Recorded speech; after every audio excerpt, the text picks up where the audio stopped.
Olá, tudo bem?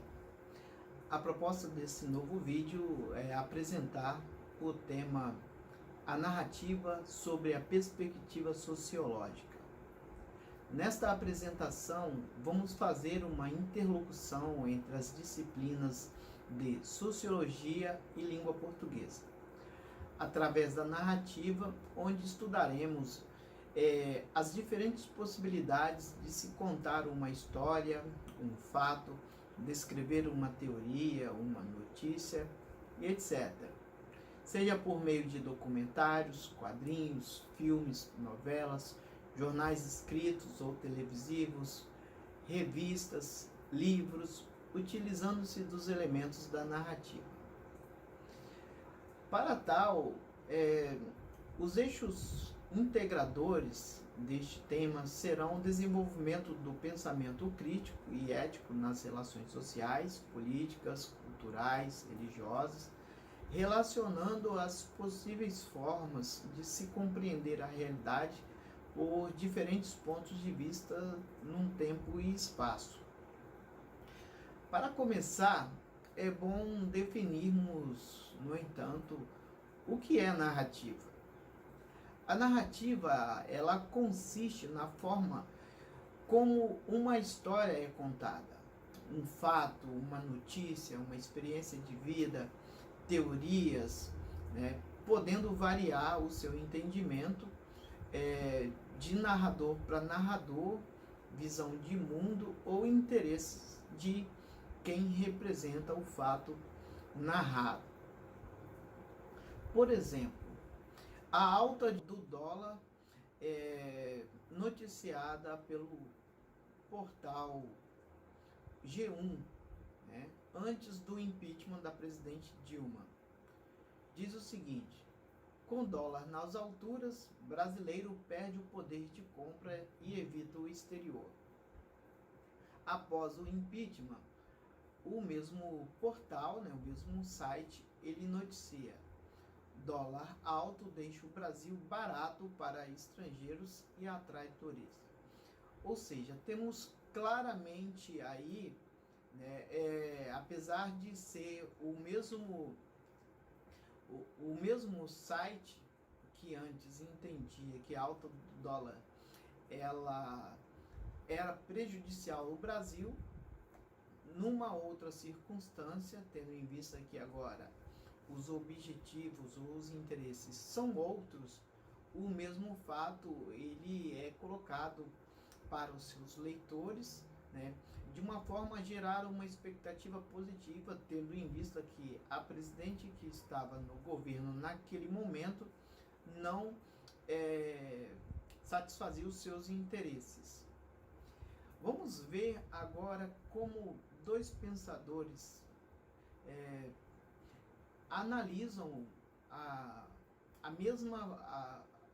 o mesmo princípio, o mesmo conceito, né, sobre pontos de vista diferentes, né, no que diz respeito ao estado de natureza do homem. Jean-Jacques Rousseau, ele entendia que o homem é bom por natureza e é a sociedade que o corrompe. Thomas Hobbes, por sua vez, entendia que o homem é lobo do homem, em uma guerra de todos contra todos.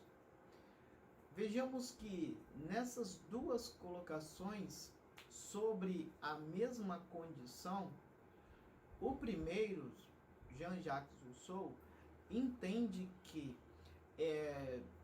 o estado de natureza do homem, ele parte do princípio em que é um estado em que o homem ele possui uma pureza, né, simbolizada na bondade, mas que na medida em que ele convive com outros indivíduos dentro de uma sociedade, ele é levado a possuir características que o tornam mal, que o corrompem.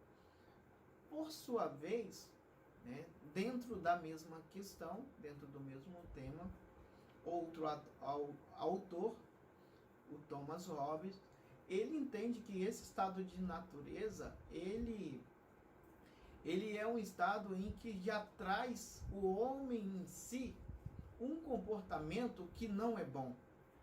E que mais na frente, dentro do desenvolvimento da teoria hobbesiana, ele vai explicar que somente uma grande instituição, que neste caso seria o Estado, seria capaz de controlar todo esse instinto ruim que existe na personalidade de cada indivíduo. Agora vamos analisar o pensamento de três ícones, né, cofundadores da sociologia como ciência. Estamos falando de Émile Durkheim, Karl Marx e Max Weber.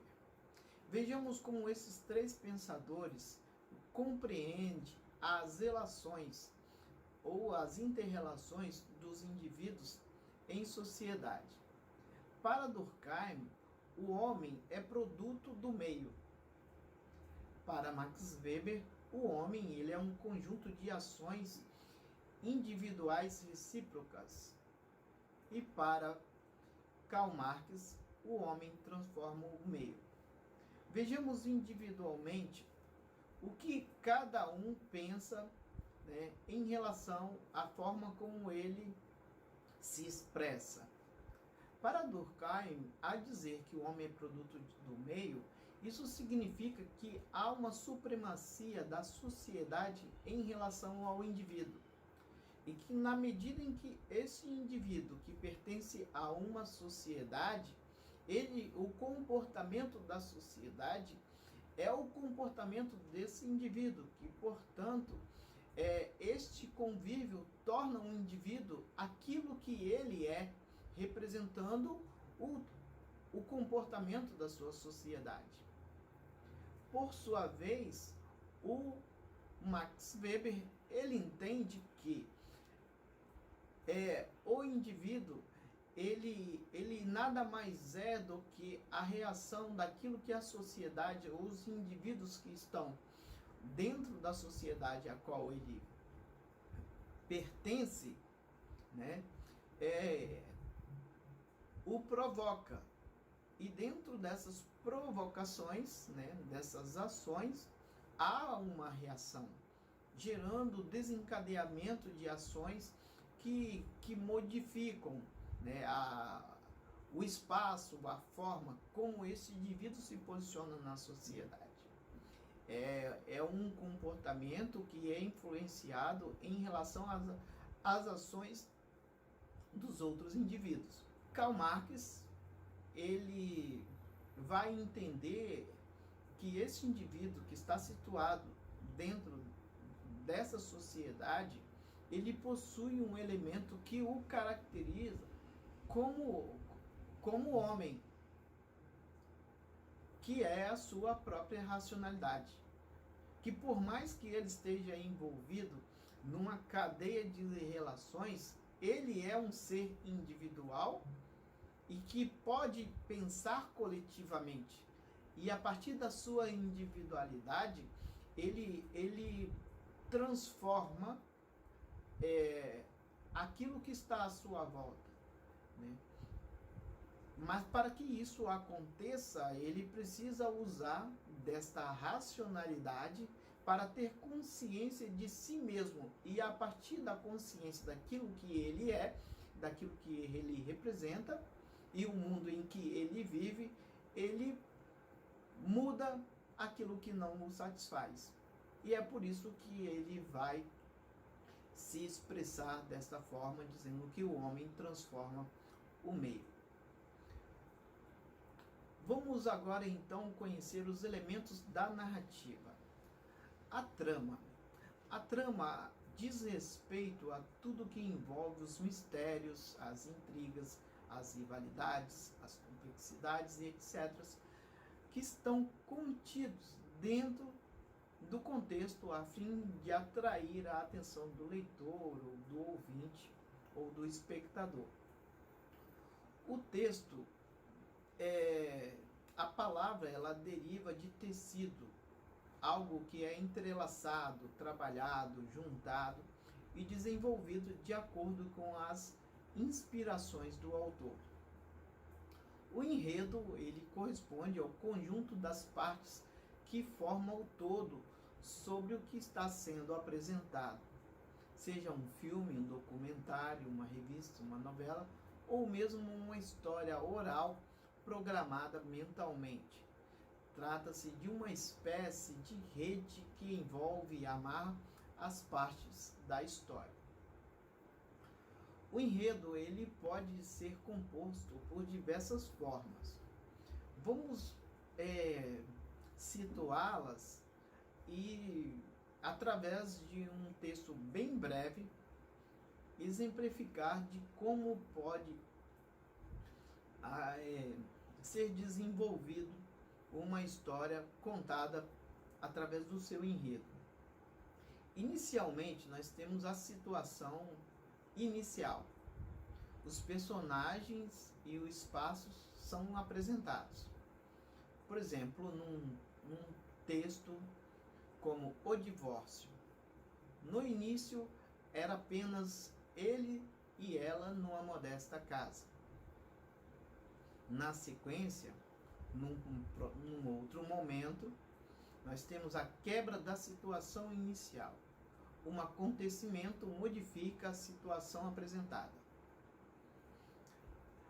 Voltando ao texto, a empresa onde trabalhava o demitiu. No próximo momento, estabelecimento de um conflito. Surge uma situação a ser resolvida que quebra a estabilidade do personagem dos acontecimentos. Não conseguiu arrumar outro emprego e as brigas começaram a aumentar. Vejamos que o autor, ele vai desenvolvendo o texto no sentido de criar uma expectativa à próxima cena, e isso precisa ser feito de forma a tornar a história atraente para o espectador ou para o leitor. O próximo momento é o clímax, o ponto mais alto, né, da tensão ou da tensão na narrativa. A solução foi se separarem e seguir cada um o seu caminho. Neste interim, fez um curso de administração. Ou seja, a situação tornou-se insustentável e entende-se que chegaram a um acordo em que o melhor seria separarem-se, né? E nesse intervalo de tempo, não sabemos qual, né, ele aproveita para poder então se aprimorar, se aperfeiçoar profissionalmente, fazendo um curso de administração. O epílogo é a solução do conflito. Essa solução não significa que deve haver sempre um final feliz. Pode ser que haja ou não. Voltando ao texto. Seu filho adoeceu com a separação e teve que voltar para casa. Então, fez do hobby uma nova profissão e começou a consertar bicicletas. Montou uma oficina e aos poucos o casamento ressurgiu mais forte do que nunca. Ou seja, embora não tenha sido citado acima de que ele possuía um hobby que possivelmente era andar de bicicleta e consequentemente consertava sua própria bicicleta, uma vez que ele percebeu que ele fazia aquilo com uma certa habilidade e que poderia utilizar daquele talento uma forma de sobrevivência, ele cria uma oficina de bicicleta e a coisa começa a acontecer, e até mesmo o seu casamento, que já estava destruído, ele ressurge, né, mais forte do que antes. Então nós temos aí as repartições que podem ser identificadas dentro de uma história através do seu enredo. O enredo também ele pode ser compreendido ou desenvolvido de uma forma contínua, descontínua e deixando o final aberto ou conclusivo. Vamos ver como cada uma dessas situações elas podem acontecer.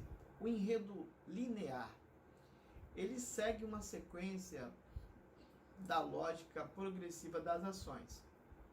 Situação inicial, complicações, clímax e desfecho.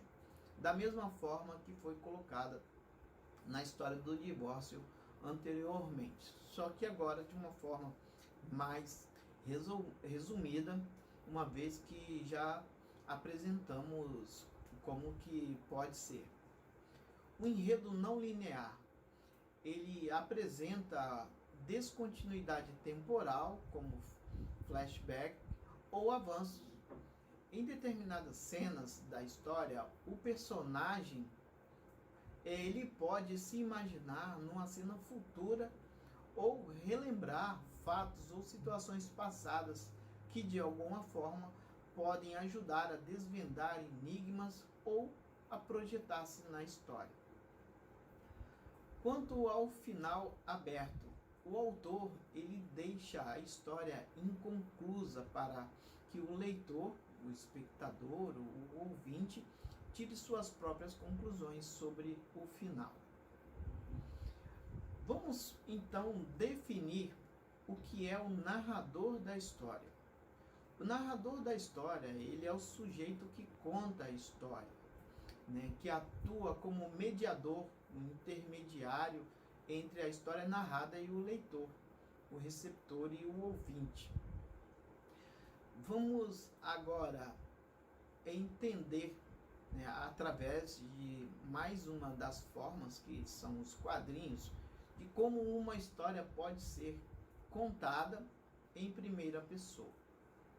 Na primeira imagem, nós temos uma pessoa em cima em um precipício, uma grande pedra onde embaixo é um lago, existem água.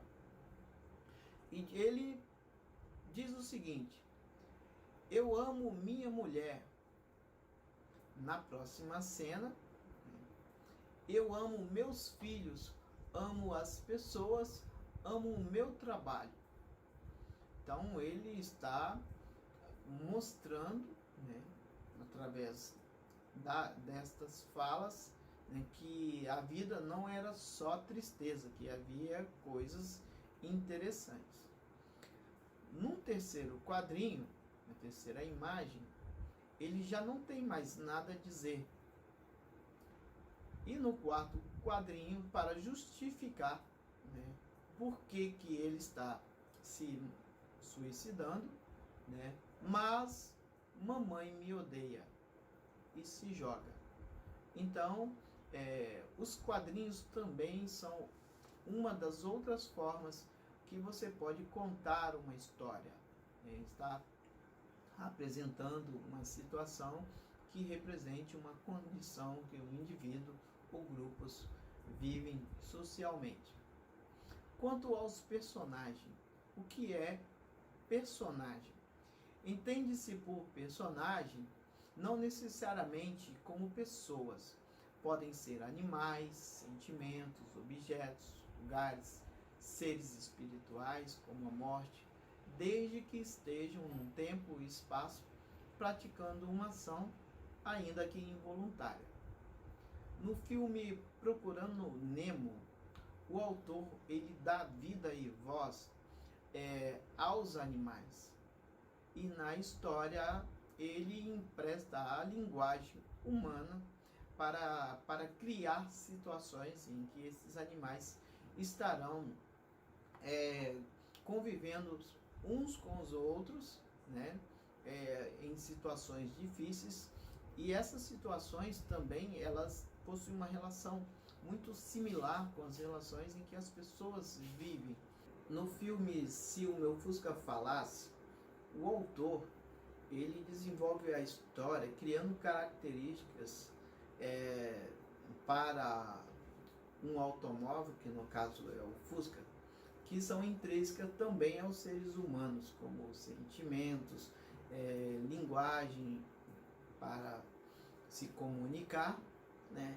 E essa inter-relação acaba gerando entre esses personagens, do qual o próprio Fusca é o personagem principal da história, né?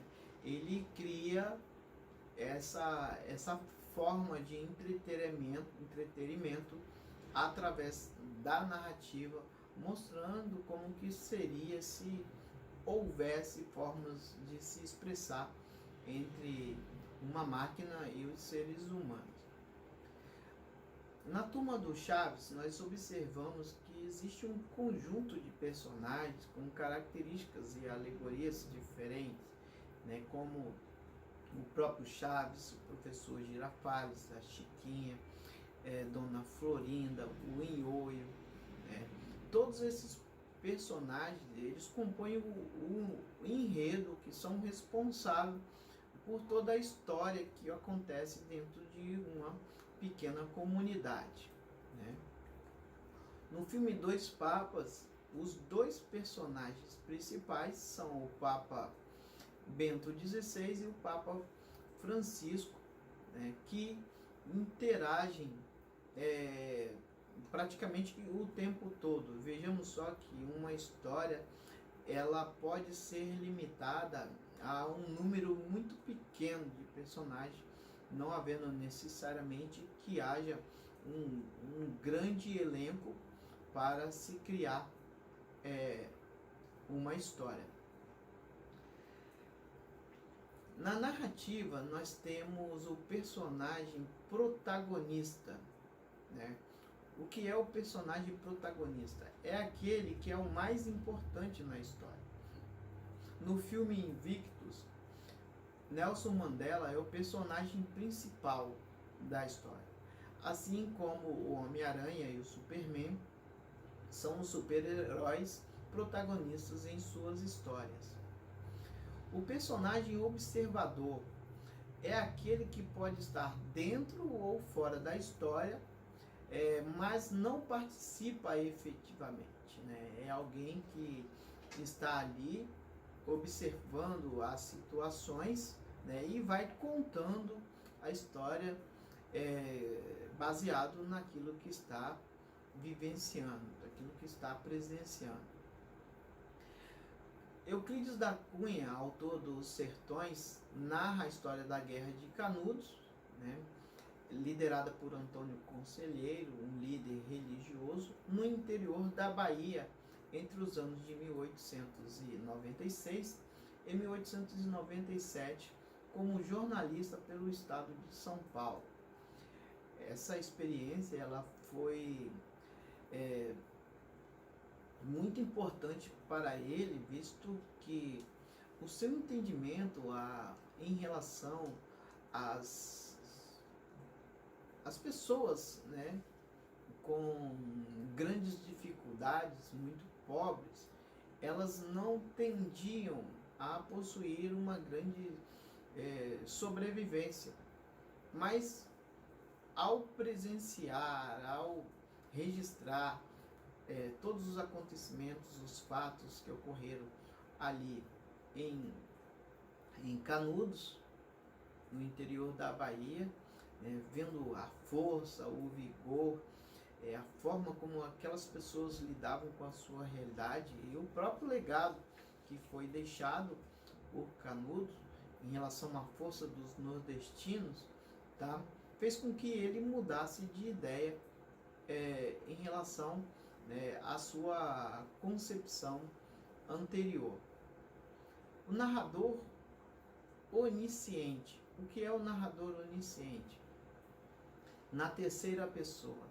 Esse narrador, ele conhece profundamente a história, os personagens, seus desejos, suas intenções, suas angústias.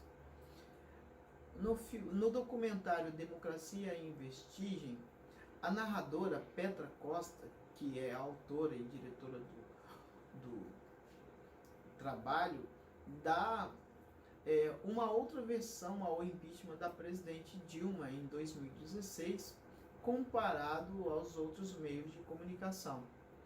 Ela descreve detalhe dos fatos, dos lugares, dos seus personagens, tendo como pano de fundo as distorções dos direitos e garantias que regem a democracia. O narrador seletivo é aquele que tende a defender um ponto de vista sobre o fato, a história ou visão de mundo, como, por exemplo, o canal de TV TVT, ou a revista Carta Capital, o site Vermelho ou o site Carta Maior, são meios de comunicação que possuem um viés político de esquerda, ou seja, eles visualizam um determinado fato, uma determinada história, um determinado acontecimento, e através desta visão de mundo eles reproduzem para os seus telespectadores, os seus leitores, né, os seus ouvintes. Por sua vez, o Jornal Nacional da Rede Globo, assim como o jornal escrito da Folha ou o portal da Folha de São Paulo, né, o site, a Rádio Jovem Pan e a Rádio Band News, são meios de comunicação que possuem, né, uma visão de direita que se contrapõe à esquerda. Então, todos os fatos, os acontecimentos que são noticiados por esses meios, eles possuem uma tendência de contar essas histórias de forma em que o seu leitor, o seu telespectador, seja informado dentro desta visão de mundo.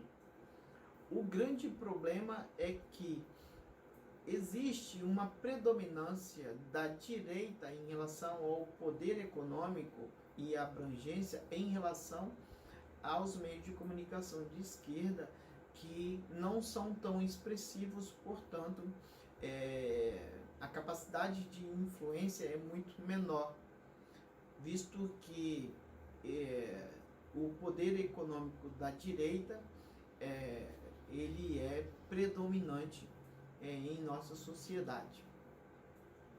Isto então caracteriza o narrador seletivo, aquele que tende a defender um ponto de vista sobre o fato, história ou sua própria visão de mundo. O espaço em que acontece a história pode ser, por exemplo, de pobreza, como um lugar onde as pessoas convivem com esgoto a céu aberto, ou pode ser de riqueza, como uma família de viagem num aeroporto muito bem vestida, né, usufruindo de tudo aquilo que o dinheiro pode dar. Pode ser também um lugar fechado, como uma prisão, ou um espaço urbano, como uma cidade, o espaço rural, como uma fazenda, ou o lugar onde pessoas que pertencem a movimentos sociais convivem.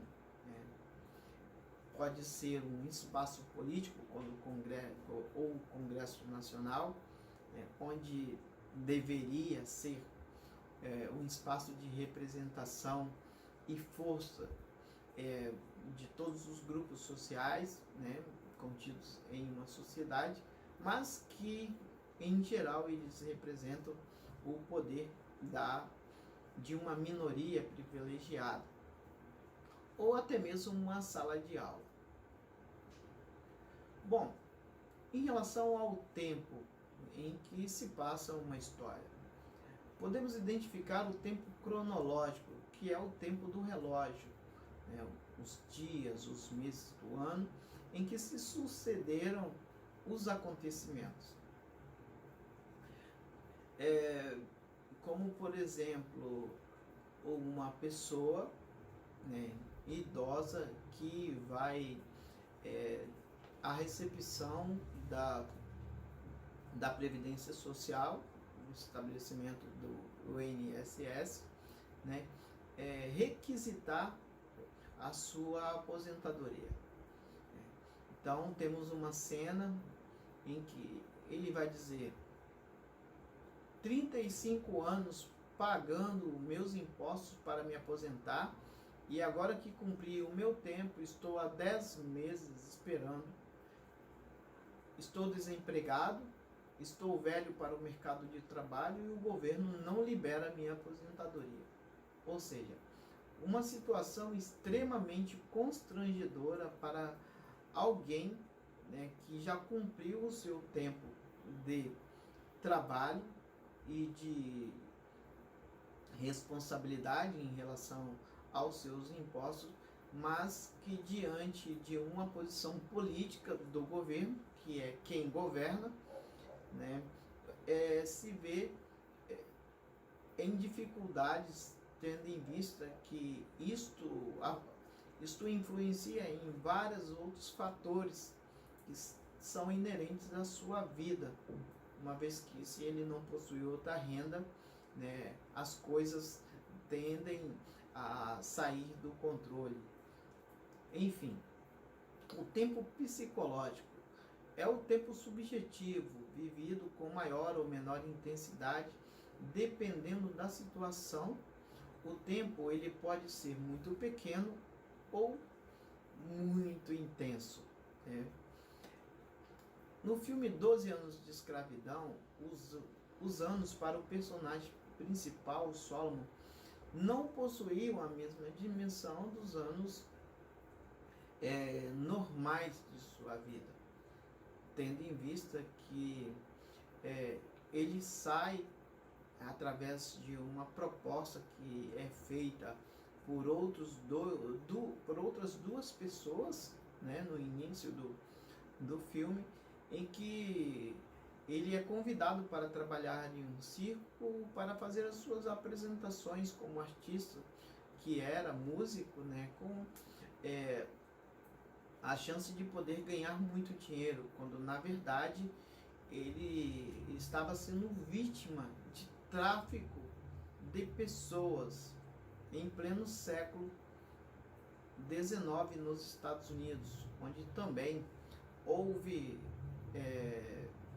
uma situação de escravidão na sua parte sul. Os Estados Unidos também viveu, assim como o Brasil, essa condição que era dada principalmente para os africanos que eram levados para lá. E nesse contexto, esse personagem ele é sequestrado, né, e vai ser vendido como escravo, passa por 2 turnos, né, com um sofrimento muito intenso, até que consegue retornar no final à sua família. O tempo histórico. O tempo histórico é o tempo em que você identifica o ano, a era em que se passa a história, em que está sendo narrada.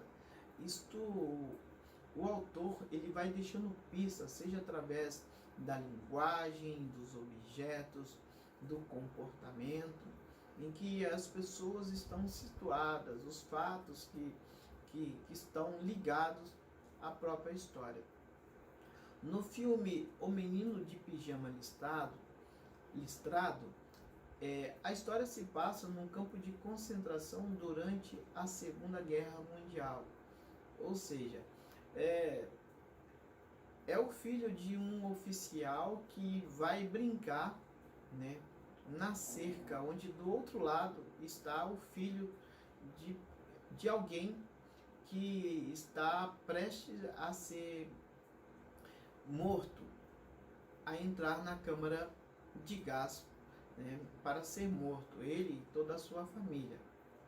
E durante esse processo em que as coisas acontecem, a amizade entre essas duas crianças torna-se tão intensa, e sem a ideia do que está se passando, o filho do oficial acaba conseguindo passar por baixo da cerca e ele torna-se um igual aos outros e é levado também para a câmara de gás sem que o seu pai nada pudesse fazer no momento em que as coisas estavam acontecendo, porque ele não sabia que ele brincava com aquela criança. O tempo mítico é o tempo em que acontece fora do tempo real, né? Em que os personagens vivem num tempo surreal. Pode ser uma fábula, ficção ou um tempo ideológico, um tempo ideal.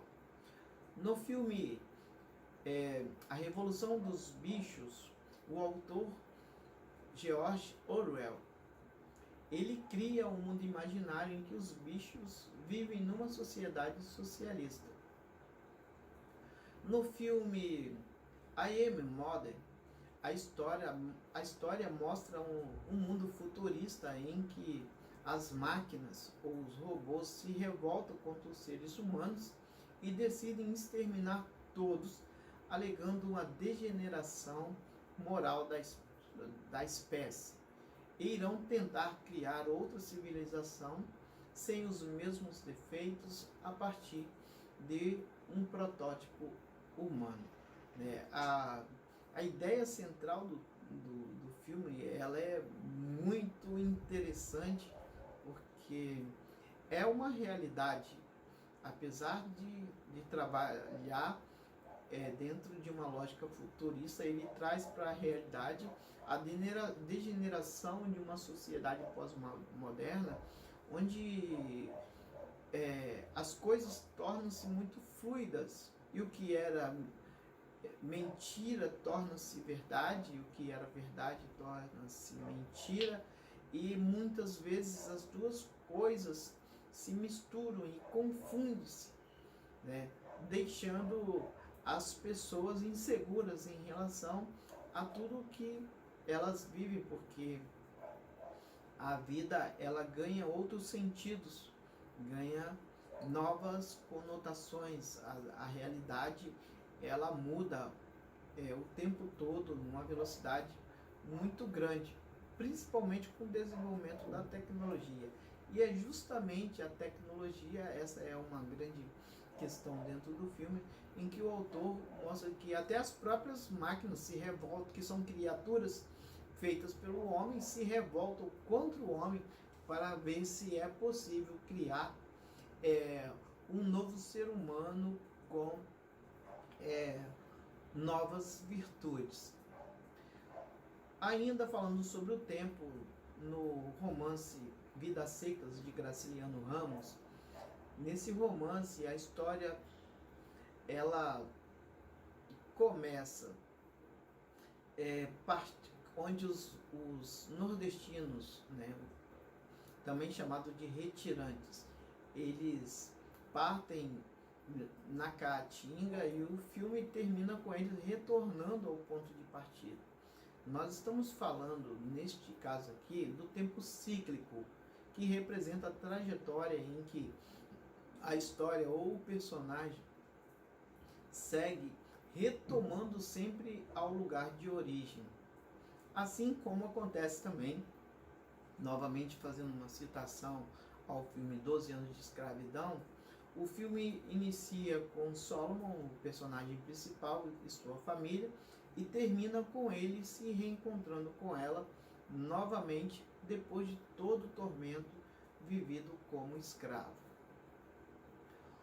O personagem plano, né? O personagem ele pode ser desenvolvido no sentido de que ele começa de uma determinada forma e ele continua e termina, vai até o fim, tá? Da mesma forma. O que é o personagem plano? Esse tipo de personagem, ele não muda ao longo da história. Ele pode ser um revolucionário, um conservador, um progressista ou simplesmente uma pessoa comum, um trabalhador. O personagem esférico. Esse tipo de personagem ele costuma ser bastante complexo porque ele pode passar por diversas fases na história, né, de mudanças e transformações. O personagem tipo é o personagem que apresenta características específicas, como um comerciante, um ditador, um professor, um coronel, um religioso, entre outros. O personagem alegórico é um comportamento a ser criticado ou elogiado, né, que é característico de determinadas pessoas, como o mentiroso, o preguiçoso, o gentil, o fidalgo, né, que é aquela pessoa que gosta de ostentar riqueza, ou o corrupto, né, entre outros personagens que se encaixam dentro deste perfil. A participação do personagem. O personagem ele pode ser o protagonista. O que é o protagonista? O protagonista é o personagem principal que norteia todas as cenas principais da história, na narrativa, ou é aquele que se destaca. No filme Dois Papas, ainda que os dois estejam quase sempre juntos, o autor enfatiza, ainda que com certa sutileza, mais o Papa Francisco que o Papa Bento XVI ao longo da narrativa. O antagonista não é necessariamente o vilão, podendo até ser, mas representa alguém que participa ajudando ou não, né, atrapalhando na história junto ao protagonista. O Batman e o Coringa são personagens clássicos que representam dentro da história o bem e o mal. Neste caso, a figura do antagonista é muito mais bem definida e clara dentro da narrativa em que acontece a história. Continuando as exemplificações e as definições quanto à participação do personagem, o personagem coadjuvante, ele participa ativamente do enredo e possui uma força psicológica, podendo até mesmo se destacar em relação ao personagem principal, ou seja, ele às vezes ele até se confunde com o personagem principal, dada a sua representação.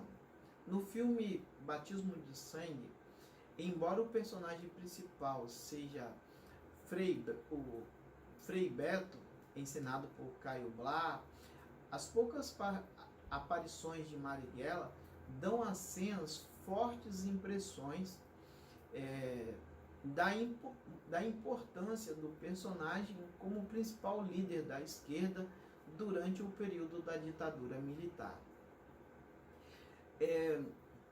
Indicada para concorrer como a melhor atriz coadjuvante na novela A Dona do Pedaço, na personagem de Vivi Guedes, Paola Oliveira, apesar de perder o prêmio, foi muito elogiada pelos críticos devido à sua atuação como atriz coadjuvante.